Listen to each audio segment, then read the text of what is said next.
We are live. Okay. Good evening, everyone. I'd like to welcome everyone to the Thursday, July 17th, 2025 Elkhart Historic and Cultural Commission regular meeting.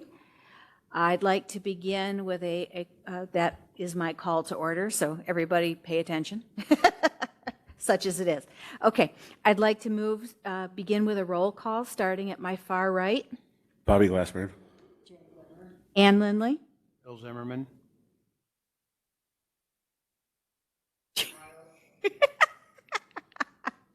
Kyle Anthony Petter. And we have Deb joining us remotely. She may be muted.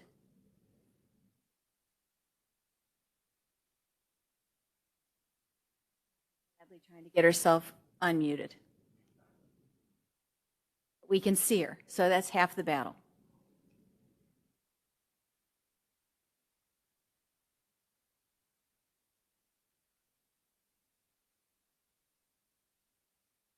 I'd like everyone to take a moment to look at the agenda as provided.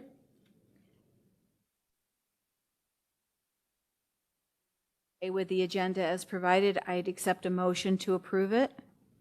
So moved. A second, please. Second. It's been moved and seconded. All those in favor of approving the agenda, please signify by saying aye. Aye. Aye. Those who don't wish to, same sign. The agenda is approved. Before you, you have the minutes of our June 18th, 2025 meeting. Please take a moment to review those, and then give me a signal if you are okay with them or whether you have found corrections that need to be made or you have questions regarding them.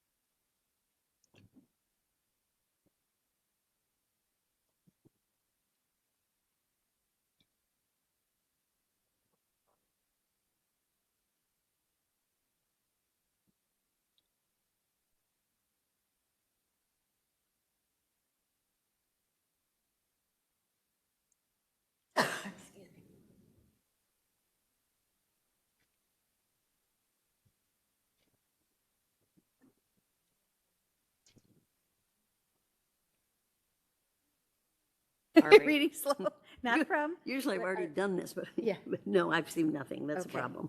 All right, if there are no corrections to a motion to approve the minutes provided. So moved. Moved and seconded. All those in favor of approving the minutes as provided, please signify by saying aye. Aye. The minutes have been approved. Also because I can hear.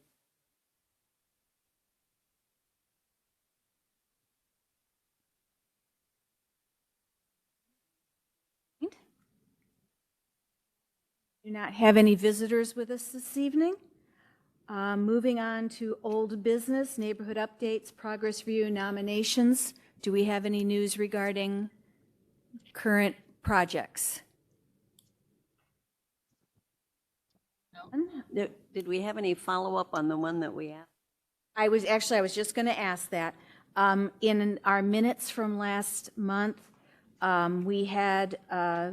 we asked for updates on work being done at the Simpson Love House and work being done at 142 State Street. Do we have any updates about either of those buildings? So I can talk to 142 State Street. I don't know about Simpson Love, but I did notice I did notice what was happening with Simpson Love, at least in terms of the baluster, unless that's something different that you guys were talking about. The minutes we had that it looked like there was construction going on at the house and on the flat roof portion of the house, so that would be the banister, Okay. yes. I'm not aware of any COAs or anything coming forward. All I'm aware of was the original stuff essentially being taken down. So I think staff is just as curious Okay. as the commission in regards to what is happening with that, as well as staff is going to be sending out letters to each of the individual landmarks, reminding them that they are that there are certain stipulations that are applied, and most likely after the warm fuzzy letter, I think staff and the code enforcement will get down to business in regards to making sure that all of our local historic individual sites are looking presentable. Great. And then what about 142 State Street? So in terms of 142, no permit was, well, apparently you guys don't require windows in terms of the city. The city doesn't require permits for windows, but there's been no actions, and I think a lot of that currently has to do with, as you guys will read within the document, state division will be transferring from a historic district to a conservation district, and because of this change, unfortunately, this guy will most likely get away with this just because Timing was good. the timing was good, unfortunately. Well, I thank you for that. We'll look forward to hearing more after the warm fuzzy letters go out. Yes, me All as right. well. We don't have any C of As before us tonight. The reason we gathered everyone is that the document that was handed to you as you came in. This is our new ordinance, part of the Unified Development Ordinance. So the UDO, which you've been hearing about for like 4 years at this point. So we are officially Chapter 15. Not Chapter 9 or 11. Chapters that are so horrible. So we are Chapter 15, and the rest of our meeting this evening is going to be going over this and the proposed ordinance for the Historic District. So the majority of the document, so the reason with the UDO, we're trying to make some changes to make it easier both on individuals in the community as well as on staff's time. So Chapter 15 deals with you guys, and what we're attempting to do is more or less keep everything the same in terms of the process, how the board is run, but the biggest difference is that we will be going to meeting 4 times a year unless we have business. Just because of the number of COAs that come through, we cancel probably half as many of the meetings as we do have, so we're going to be moving towards doing 4 times a year. And then I think the other probably biggest change that you guys will notice is we will be introducing language about conservation districts. So what a conservation district means is it's similar to a historic district, but probably the biggest difference is that it's focused on additions, new construction, moving of structures, and then demolition.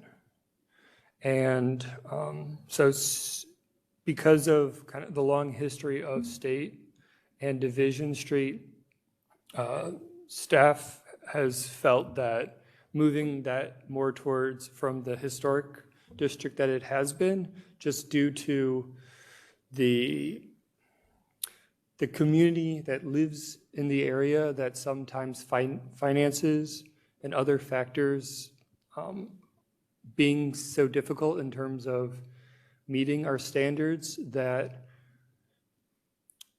that moving towards a conservation district may be a better option, that we can still have the ability to retain the buildings, but the requirements around materials would change, and that maybe would open up the possibility of continuing to keep the structures standing, but they might look a little bit different just in terms of the materials that will be allowed. Yeah. So for those homes like Bobby's that are absolutely outstanding, are we then looking at moving them to, offering to move them to single-site historic districts? Absolutely. That is Okay. what we're hoping that individuals are willing to do, and staff is more than willing to help them through that process. Because that's always been my concern as we've talked about this over the years, is for those who have followed the absolute letter and intent of the law, we don't want to in any way disparage what they've done. So we should expect to be working with those homeowners to move those houses to single site. Okay. So that's probably going to, I mean, as you guys read through the document, that's probably going to be the biggest change, is introducing conservation districts. But just because we're introducing conservation districts now does not mean that every district in the future is going to be conservation districts, but it also means that hopefully that in the future, maybe we'll have more districts, that people will see the success that we've had, and that we might end up with more single sites. And as we continue the work that we do here with this board, that more people will be interested in preservation, and that we can work in a direction that will hopefully benefit everyone.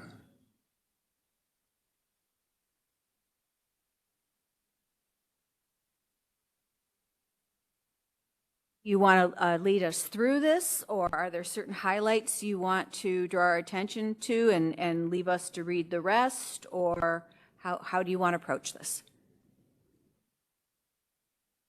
I mean, the biggest changes really has been the conservation district. Other than that, for the most part, this document is word for word for what is in the ordinance.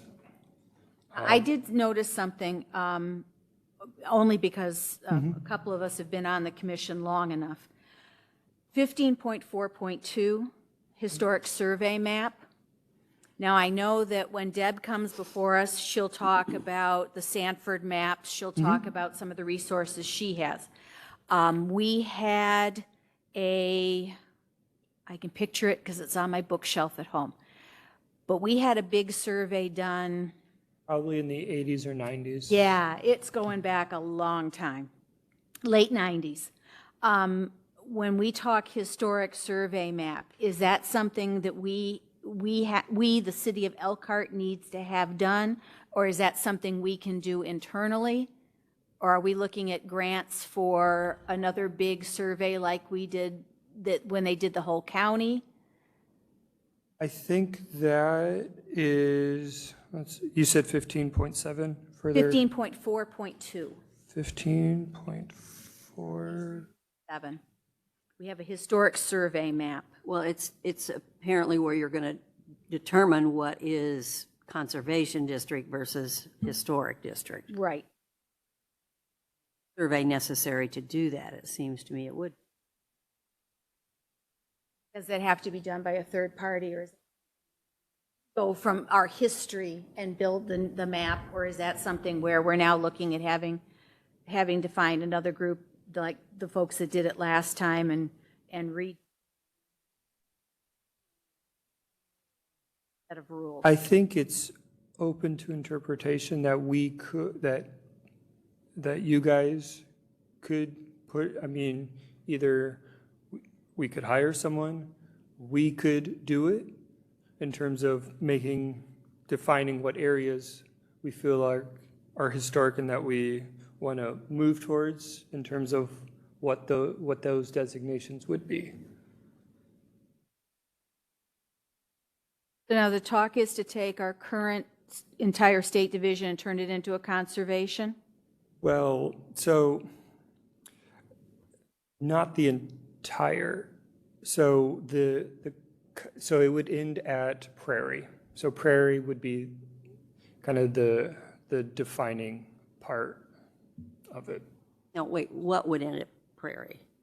Anything after Prairie it wouldn't be a conservation district. It would not be a historic district. Be nothing. It would be nothing. Okay.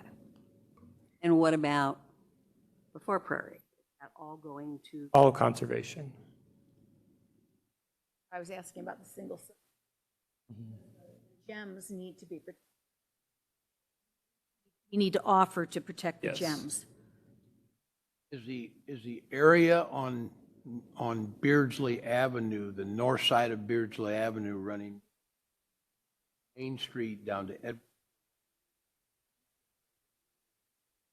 It is, it's national. National? Same as the Morehouse district around Roosevelt Center. So those are national historic, so we don't have control of those. They control it all over that. Who has the control over that then? Secretary of the Interior, I believe. Just on the north side of Beardsley, running from Main Street to Edwardsburg Avenue, it does not encompass any of the south side or any? No, it does include the south side because it includes the, I think it actually goes on both sides from essentially the Pulaski Monument all the way to Edwardsburg Road on both sides, because one of the people that was integral in getting that done lives in the big green shingle house. And I apologize, I cannot remember her name. Betty Foltz. There we go, and it would come. Does it No, well, include, that's- does it that's include St. Paul's Methodist Church? Or is that outside the district because it is west of Avenue or Riverside? I don't recall. We're going to have to look. And Betty is east of, I think it's from the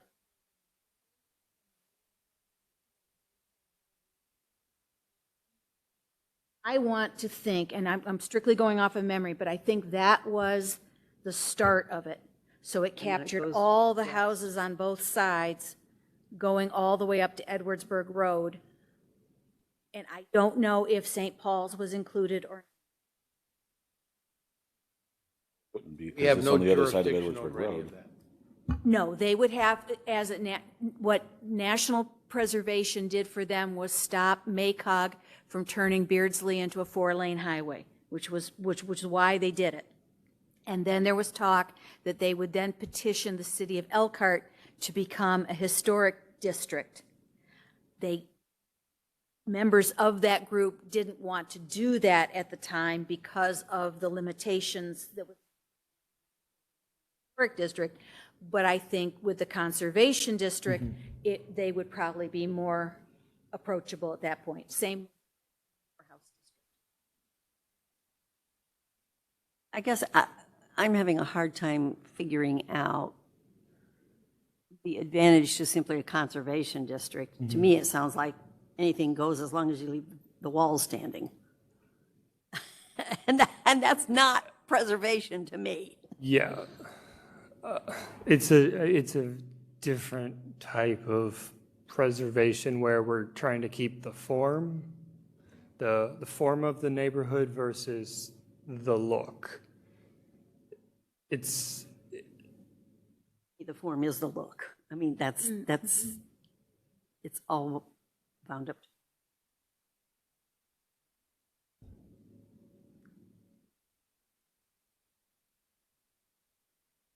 One of the questions I had was also well, you still got architectural design guidelines, though.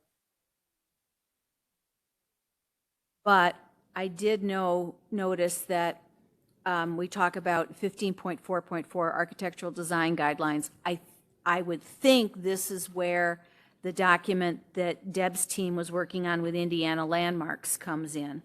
We've talked about putting that on the website of, good ideas and good design and that kind of stuff. But would that then apply to a conservation district? Or would that only apply with Indiana Landmarks? That would only apply to a historic district, correct?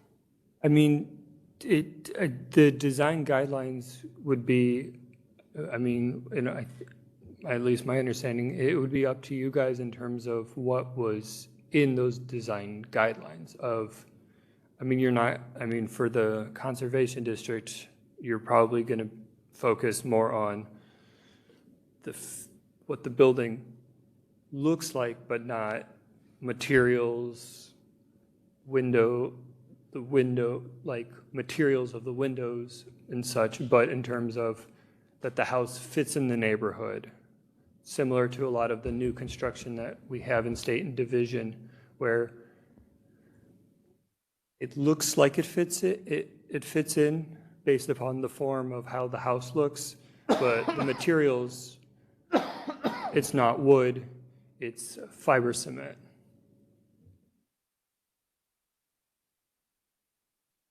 Rethink I had a question. Let me think let me remember it. So, in the conservation, they still will have to do C of A's to make changes, and we just kind of rubber stamp them, or I'm not sure how that works. The COAs would be for if they had a major addition that is seen from the public way or an accessory structure, demolition, moving of a house. So It's demolition of the entire structure or a significant portion of the structure? I'm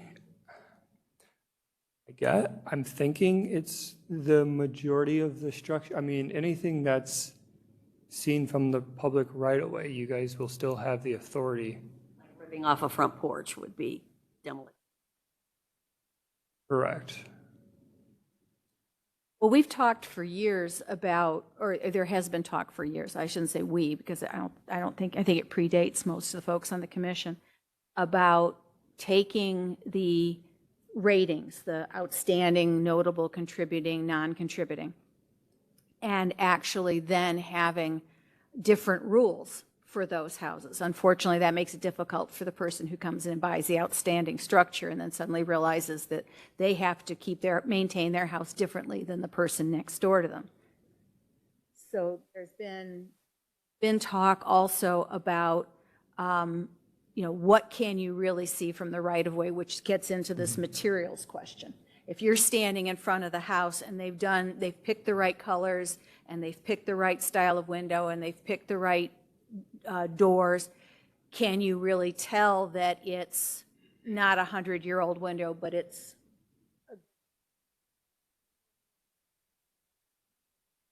a lot of the folks that come before us get stymied about, it looks, well, it's going to look like we think, it does now, and it's not the materials that the Secretary of the Interior says we have to use. One of my problems is they're going to put vinyl siding on. We know that doesn't last. And then it looks like crap a few years. So to me, that's not.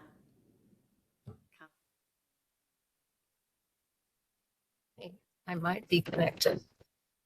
Yay! We can hear you, Deb.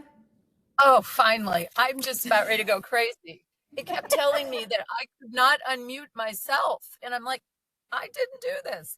Finally, we got through. I've been dying to get into this conversation. Absolutely. Feel free. Go for it. Well, for starters, in the state of Indiana, as far as I know, and reading over, Kyle sent me this document earlier today. I've been out of the office. Obviously, I'm on the road right now. We pulled off and stopped down by Anderson so that I can talk a little bit. But looking over the state of Indiana's preservation ordinance, which sets what local preservation commissions can do, there is no such thing in the state of Indiana as just creating a conservation district, okay? You can you can make a local district like you've got right now, or you can do a phased district where you map out an area. You start with 3 years as a conservation district, just like Kyle said. And then at the end of 3 years, if a majority of the owners of those buildings object in writing to moving in a full-fledged district, then it remains a conservation district. But as far as I can read, and I talked to Todd to verify this, and he said, no, there is no mechanism in Indiana to directly create a conservation district. So it's a process. But And that comes from this ordinance.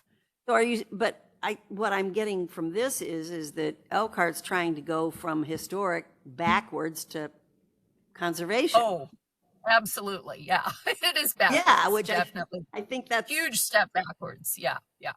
And is that allowed under I mean, if they don't have an ordinance that you can create one, how can you go backwards to one? You would have to remap. There would have to be a change to the current ordinance that created the district. And then you'd have to remap the district. So from Prairie Street west to whatever the western point is, so that area you're looking at. And then you'd have to start from there.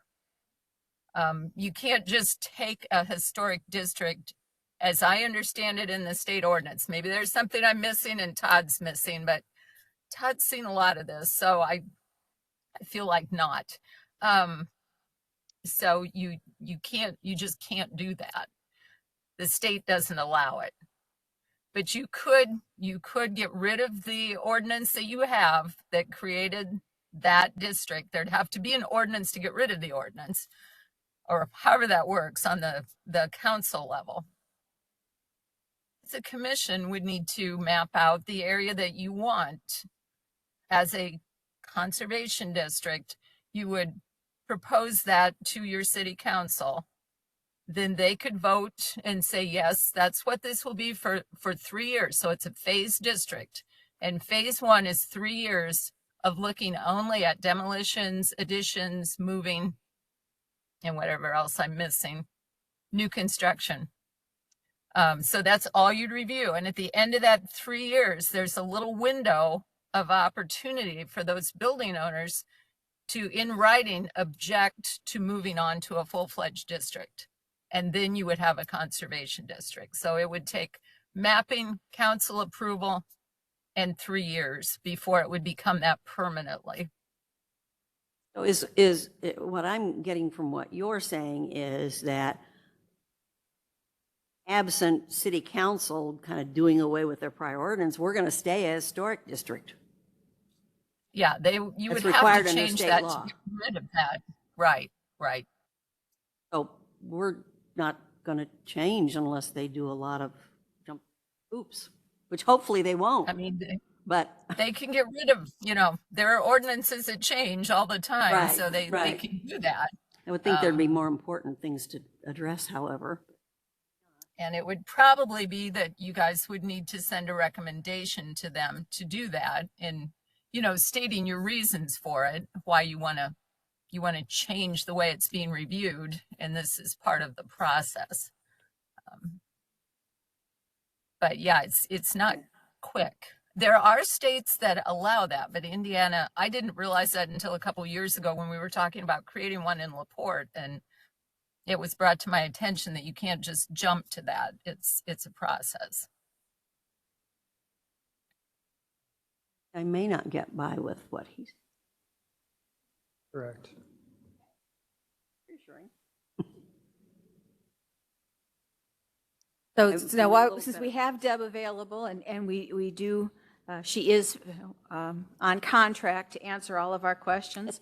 Do you have do you have any questions for her?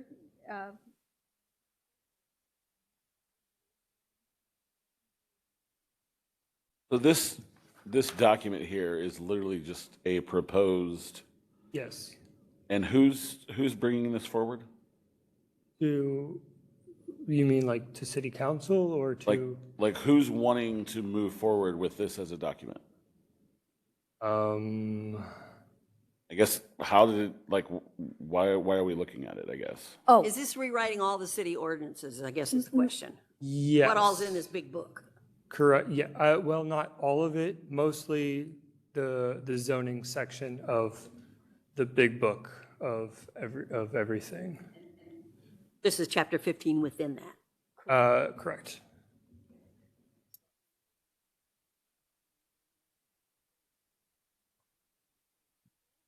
no, I think Eric, it's Eric's team.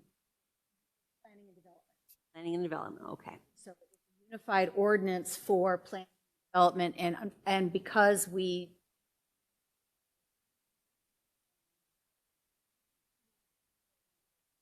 stuff to do with, I know there's a section about definitions of subdivisions and all that. They have to do this every so. Did the idea of going from a historic to a conservation district come out of the idea of changing the boundaries? Is that what opened the door for this discussion? I think what probably started the discussion was, I think changing the boundaries was part of it in terms of we're trying to concentrate the number of like homeowners who Right. have more of a vested interest in the district Gotcha. to keep them concentrated because they seem to be the ones who are more likely to invest in the area versus landlords who are just trying to rent out their houses. And then what was your other question? Well, I guess my question was, because in looking through this, especially the very last page of it, it lists the designated historical sites, and then it lists the state and division as a conservation district with the idea of ending it at Prairie instead of going on past Prairie. So I was wondering if that was, by changing the boundaries of it, is that what now allows them to look at it and say, oh, well, we can change all this other stuff too, while we're doing that? Because we have to reapprove it anyway. Correct. Is that kind of what, I don't know if you know the answer to that or not. I don't. Okay. I don't. Well, but it seems to me that this, and thank you for pointing that out, Bobby, this last section where they change it to a conservation district is contrary to law. So shouldn't that be referred to legal? I would think so. He's nodding. Right now, this is not an appropriate ordinance because it's violating state law. Right, legal hasn't had a chance to even look at the document, yes, yet, so this is still. But you can report our concerns Yes, about please. being Absolutely. illegal. Absolutely. What are the guidelines in a conservation district? I guess I've never even heard of that. And are there other conservation districts in Elkhart?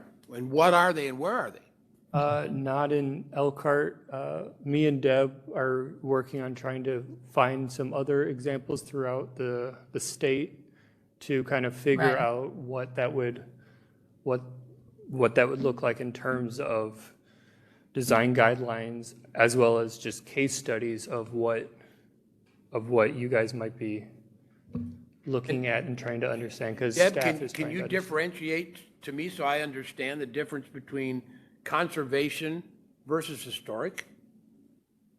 Well, a conservation district, like Kyle said, the only things that would get a COA was if someone was putting an addition on their house, if they were building something new on an empty lot, if they wanted to move a building, or if they wanted to tear one down. Those are the only things you would look at. Otherwise, they can change the windows, the doors, the siding. They could take the porch off the front. Oh, did I say that? Yeah, I believe I did. No, take that back. Just a wild example, of something that, Not that would ever happen. theoretically happen. Not that it would happen, just saying. But yeah, anything like that could happen, and you would have no review. People would not have to get a COA for that. But if they put an addition on the house, that sort of thing, if Bobby wants to add on a 3-story addition on the back, we'll have to review that. If he wants to tear his house down, and we'd all talk about that. But, those are the only kinds of things that would come before you guys. And in that case, additions and new construction, we view those differently. There's more allowance for modern materials. We want to keep the rhythms and the general overall feel of the district, but we make a lot more allowance for modern materials on new things. So And I guess think, I have fewer problems with the materials, but let's say, for example, and this is one that we had where they wanted to change the shape of the windows. We wanted the arch left in and they want to square them off. Are you saying they're going to be able to do that in a conservation district? Oh, yeah. Absolutely. They wouldn't even come to us. they wouldn't Yeah, even come and so, to you. I mean, I could take my house right now and get rid of all the Italianate windows on it, block the tops of them, and make them little square vinyl windows. Except I'd come Oh, I and chat can. with you. In a conservation district, I could. And I wouldn't You even have to could. come and ask anybody for it. But thank God we're not a conservation. Yeah, in Elkhart, that's true. Yeah. Right. So the major advantage I can see of a conservation district is in an area where there already is no local district and you're concerned about buildings being torn down. Or Right. you think something's going to get built that you're concerned might not fit. So that's where it's a real advantage. And I've heard of it being used that way. I don't at this moment know of a conservation district that operates that way in the state, but Kyle and I had talked, we need to find one. So I'm putting feelers out to my colleagues across the state to see if anybody has one in their area, but we do not in the northern region.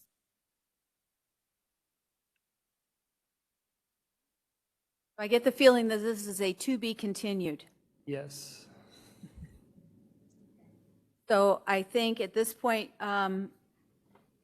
we probably, if everyone would please take a copy home with them, please go ahead and make note.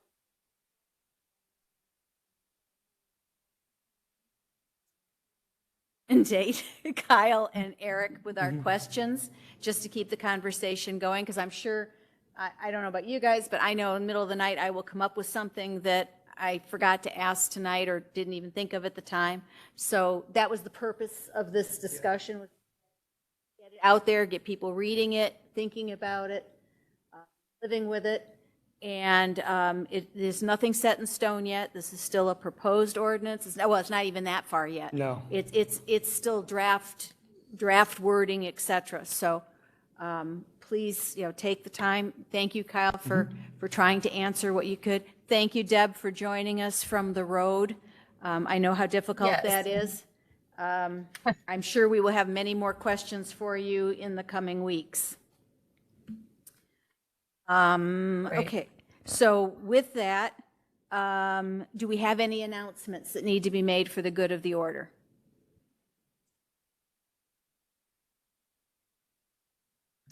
Do you remember Preservation Conference is coming up, end of Okay. September, early October? And CLGs get 2 free scholarships. It's in Fort Wayne this year, so love to see a couple of you go. Right. Al, do you have anything from the city? No. Okay. If there is nothing further, I would accept a motion to adjourn. So moved. Second. It's been moved and seconded. All those in favor of adjourning at 7:42, please signify by saying aye. Hi. We are adjourned. Thank you, everyone. Thank you for your ongoing support and your passion. And Travels, Deb. thank you, Kevin, for staying this evening.